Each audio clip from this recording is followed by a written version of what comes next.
नमस्कार, मी सुमित शंकर सावंत आणि तुम्ही पाहताय TV9 मराठी। या बातमीपत्रात बऱ्याच महत्त्वाच्या बातम्या आपण बघणार आहोत। सुरुवातीची एक अत्यंत महत्त्वाची बातमी आहे। पुण्यात आज अजित पवार आणि सुप्रिया सुळे एकाच व्यासपीठावर येणार आहेत। पुणे पालिकेच्या मल्टी स्पेशालिटी हिलिंग रुग्णालयाचं आज भूमिपूजन होतं आणि या कार्यक्रमासाठी आपण ही काही थेट दृश्य बघतोय। सुप्रिया सुळे या कार्यक्रमासाठी दाखल झालेले आहेत, तर अजित पवार हे देखील आता कार्यक्रमस्थळी दाखल झालेले आहेत। त्यामुळे दोन्ही नेते आज एकाच मंचावर आलेले पाहायला मिळतात। पुण्यामधले ही दृश्य आहेत। आज मल्टी स्पेशालिटी रुग्णालयाचं लोकार्पण होत आहे आणि या कार्यक्रमासाठी ही थेट दृश्य आपण बघतो, जिथे सुप्रिया सुळे आणि अजित पवार एकाच मंचावर आलेत। अधिक माहिती देतात या सगळ्याविषयी माझे सहकारी योगेश बोरसे आपल्याला। योगेश, पुण्याच्या वारजा परिसरामध्ये मल्टी स्पेशालिटी हिलिंग हॉस्पिटलच्या भूमिपूजनाचा सोहळा या ठिकाणी पार पडतोय।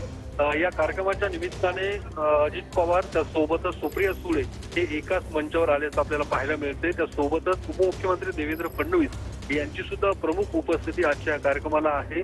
त्यासोबतच चंद्रकांत दादा पाटील, नीलम गोरे यांचीही उपस्थिती आज या कार्यक्रमाला आपल्याला पाहायला मिळते।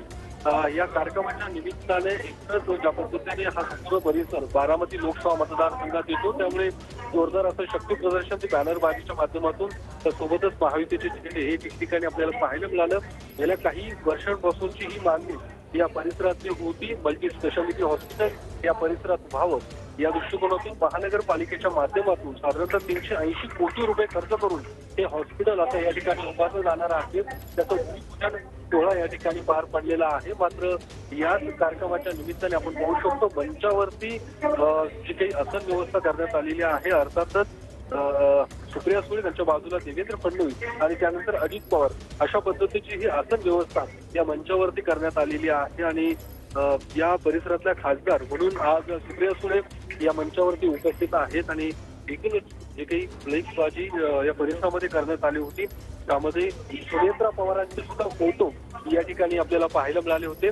आज या कार्यक्रमाला सुनेत्रा पवारही उपस्थित राहतील अशा पद्धतीची चर्चा होती। मात्र अद्यापपर्यंत सुनेत्रा पवार या कार्यक्रमाला आलेल्या नाहीयेत। मात्र एकूणच ज्या पद्धतीने या सगळ्या महायुतीच्या कार्यकर्त्यांची मोठी गर्दी या ठिकाणी पाहायला मिळते आणि हा संपूर्ण जो परिसर आहे हा खडकवासला विधानसभा मतदारसंघातला आहे आणि हा खडकवासला विधानसभा मतदारसंघ बारामती लोकसभा मतदारसंघात जोडलेला आहे। त्यामुळे एकूणच लोकसभा निवडणुकीच्या पार्श्वभूमीवरती हा कार्यक्रम निश्चितच महत्वाचा आहे। आगामी काळात आचारसंहिता लागणार, त्यामुळे आचारसंहिता लागण्यापूर्वीच या कार्यक्रमाचं भूमिपूजन हे आटोपण्यात आलेलं आहे। मात्र ज्या पद्धतीने एकूणच जी काही राजकीय वर्तुळात चर्चा होती ती अर्थातच सुप्रिया सुळे आणि अजित पवार हे एकाच मंचावर येतील। मात्र ज्या पद्धतीने बारामतीमध्ये सुद्धा हे एकाच मंचावरती आले होते सुप्रिया सुळे आणि अजित पवार, त्या ठिकाणी सुद्धा तो अबोला किंवा जो निरावा होता तो काय होता आज सुद्धा आपण पाहतोय आतापर्यंत एकमेकांशी कुठेही संवाद साधताना आपल्याला पाहायला मिळाला नाही। अजित पवार आणि सुप्रिया सुळे या दोघांमध्येही अजूनही अबोला या ठिकाणी पाहायला मिळतोय, कारण ज्या पद्धतीने राष्ट्रवादीमध्ये फूट पडली त्यानंतर जो काही या दोन्ही पवार कुटुंबियांमध्ये एकूण मतभेद आपल्याला पाहायला मिळाले होते। आज सुद्धा या कार्यक्रमाच्या निमित्ताने पुन्हा एकदा तो दुरावा कायम असल्याचं आपल्याला या ठिकाणी पाहायला मिळते। नक्कीच, तर आपण बघतोय सध्या मंचावर अजित पवार आणि सुप्रिया सुळे दोघे देखील उपस्थित आहेत। पुन्हा एकदा दुसऱ्यांदा हे ते एकत्र मंचावर येतात। मात्र आज देखील तो दुरावा आतापर्यंत तरी कायम आहे। दोघांच्या मध्ये केवळ एका खुर्चीचं अंतर आणि त्या खुर्चीमध्ये देवेंद्र फडणवीस बसलेले आहेत।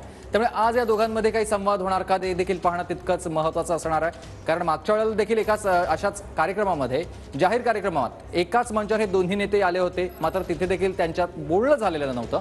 त्यामुळे आजच्या या कार्यक्रमात जरी ते एकत्र आले असले तरी आज त्यांच्यामध्ये बोलणं होणार की नाही, की हा अबोला असाच राहील, हे देखील पाहणं तितकंच महत्त्वाचं असेल। धन्यवाद तुम्ही दिलेल्या सविस्तर माहितीसाठी।